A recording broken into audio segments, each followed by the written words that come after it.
I'm Kevin Callan. Welcome back to Happy Camper. I got myself a new toy. It's fantastic. It's a Trangia Stove.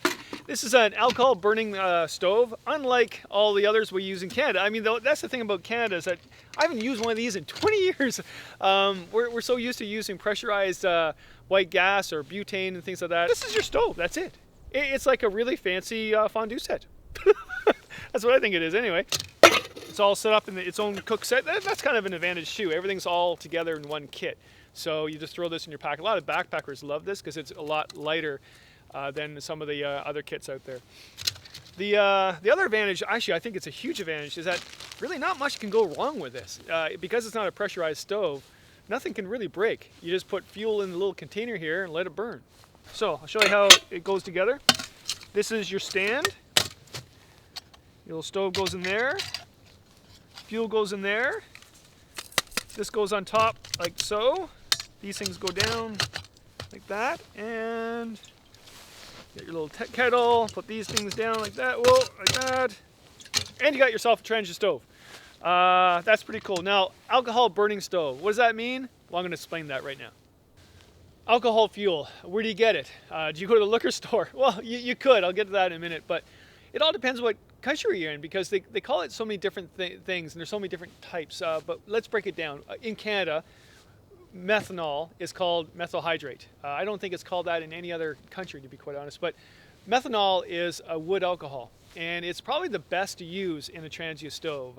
And the only disadvantage is that you can't really see it that well when it's burning. Where I got this was at the hardware store, right where they have the paints for sale. The other thing you could use is the same thing. It's actually a gas line antifreeze. I got this at the auto place, and I know in the United States I've seen this as a product called Heat, and it has methanol in it as well, and you can use it. It works fine.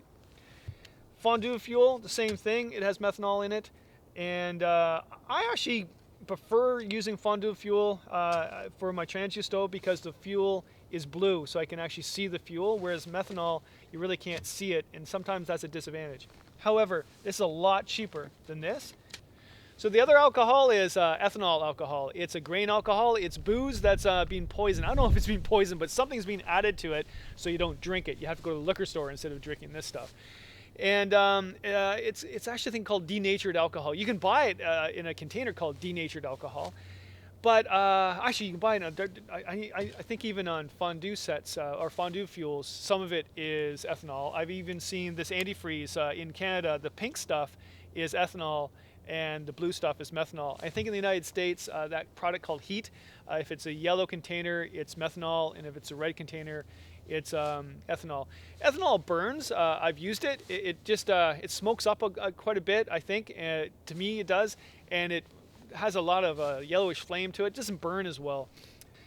The third option is rubbing alcohol. It does work. The only problem is most rubbing alcohol is 70% alcohol and 30% water. So that's why it doesn't burn that well. It smolders up quite a bit.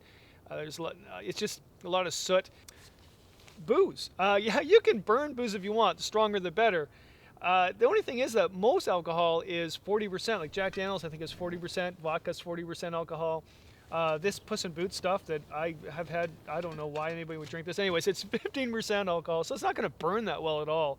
And the thing is, why would you burn Jack Daniels? I mean, if you're on a camping trip and you've got this, I would burn the meth and drink the Jack. Oh, in fact, I don't need a stove. I'm warmed up already. So those are the fuels. Now let's get back to the stove. So here's the stove. Again, quite simple. This is the top of it, and this is how you actually adjust the heat that comes out. This is just the lid, and make sure you don't snuff it out later on with the lid like that. Use this to snuff it out because this has a rubber seal inside, and you'll melt the rubber seal. Learned by experience, right? And then you put fuel in there and ignite it. What I would do is I would actually make sure I purchase the fuel bottles from Trangia. The reason why is if I just put the methyl hydrate in like this, and let's just say that I already had it going and I thought it was out, well, sometimes, especially with methyl hydrate, you don't know it's out.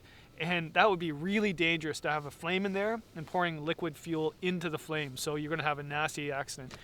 You could be really extra careful and not do that, or you could just buy this container. I think this is great. First of all, it's pressurized, so you close this up in your pack. But if it's really hot during the day and you know that it's pressurized fuel in there, you just open it up and the pressure comes out and there's no issue. And then you just put it through like this, or tilt it like this and squeeze. And as soon as you let that go, it doesn't release fuel. So it's a lot safer that way. How I light the stove is I don't like using a match or a lighter because I don't like sticking my finger in there. Because again, if it is already lit and you don't see it, that's a danger. So I just use these flint lighters. It goes like that. Now, as you see, that fuel doesn't want to light, and that's my next step I'm going to get to. It is -10 out right now, and that is a disadvantage of the Trangia stove. If it's really cold out, this thing's not going to want to burn as well as those pressurized stoves. So there's a couple methods. One is you could stick the stove on your armpit to heat the metal up, and that will work. Or you could buy the winter addition or added feature to the stove. And what it is, this is just it. This is a plate, and this is just to put on the base like so. And this is a primer base. So what it does is it goes on the bottom like this. But what you do first is you put a bit of fuel on that, maybe not that much, on that, and use that as a base. So what I would do is I would light this and then put the fuel on top like this, and then it heats the main fuel in there, and it really does work like that. There you go. It's burning. Put this on top, but don't push it to the bottom, just make sure there's a gap between, right? All right. Whew, that's hot. Use the pliers. Whew. Oh, uh-oh.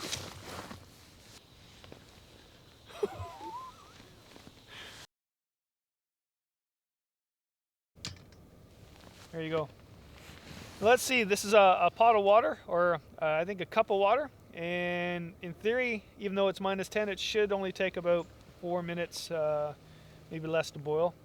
We'll see. So while we're waiting for the water to boil for tea, there are other options for Trangia. I went all out, to be quite honest. I just love stoves. I love gear, to be quite honest. But this is a multi-fuel, so this is the same thing, except this is used pressurized petroleum, like white gas, diesel, kerosene. And yeah, so you don't need an alcohol burning stove for Trangia. Trangia comes with multi-fuel if you want to get that as well. Or if you want to use pressurized butane or propane cylinders, they come with an attachment as well. So you can get those options with Trangia. You don't need the alcohol burning stove. Except, again, there's a lot more advantages at times to just the alcohol. And I think the tea is done, and I can't wait because it is cold today. Oh yeah, time-wise, that's right. Hey, that was actually, wow, that was only less than 3 minutes for over a cup and a half of water, so it's not too bad. That's really impressive. I thought it would take longer. So again, a myth that these things don't boil that quick. I think they do. I also think that, hey, I'm not in a hurry right now. I'm not in a lot of hurry out here, and I got a lot of time. And 2 minutes to 4 minutes, what the heck? Might as well use the Trangia stove and wait 2 extra minutes for your tea. Happy camper.